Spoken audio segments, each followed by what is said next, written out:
Forest. Ay bumabati sa inyo ng mga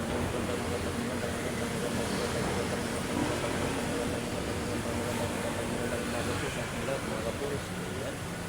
August 1, 2025.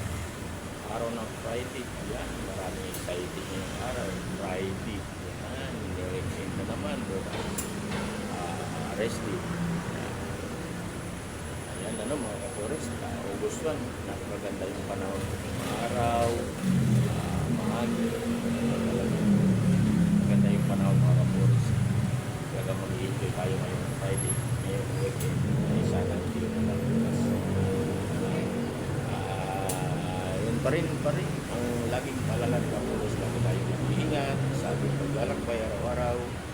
Huwag kalimutan ko ang ating pagdasal sa ating mga tahanan bago tayo umalis para sa ating gabay, saan tayo magpunta. Kaya lang po, maraming salamat po mga Forest.